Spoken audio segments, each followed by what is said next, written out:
First, maybe I explain what happens, let's say, if you have a blocked artery in the leg. As a heart specialist, and I'm one of the few who also do ballooning and stenting of the leg arteries and other arteries of the body. When a patient gets blocked arteries in the leg, some patients may have pain in the leg muscles, the calf muscles, when they walk fast. Just like a patient who has blockages in the heart arteries, they get chest pain when they try to exercise. So a lot of these patients, sometimes they walk 10 or 20 meters and they cannot continue because the pain in the leg is so bad. The other group of patients that we see, maybe they have diabetes or some kidney problem and they have a lot of blockages in the leg.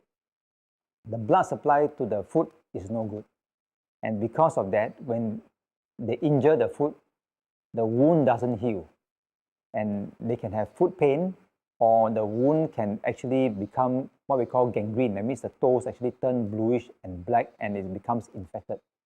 And in some of these patients, if you don't treat them early and get rid of the infection and the gangrene, they may have to chop the foot, or what we call amputation, to save their life.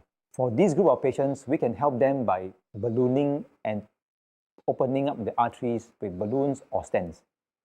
For the first group, our aim is to help them walk better, to relieve the pain so that they can walk more, they can exercise more, and when you exercise more, you lose weight, your blood pressure becomes better, your diabetes control becomes better, your cholesterol becomes better. So it is a good thing. For the second group of patients, our aim is to help improve the blood supply to the foot so that the wound can heal, or we can try to make the gangrene better and try to avoid having the patient to have the foot chopped off. So that one is, we're trying to save the limb or save the foot. To do these procedures of ballooning and putting stents in the leg arteries, it's actually pretty much the same as what we do for the heart artery. Okay, so for those of us who are trained, in fact, it is actually not a difficult procedure, and the risk may be the same as doing a procedure for the heart artery, or maybe slightly less. And it's a minimally invasive procedure done under local anesthesia. And same for the arteries. For example, the artery supplying the hand, if it's blocked, we can also balloon and put a stent there. And again, it's a local anesthetic procedure, and the risk actually is quite small.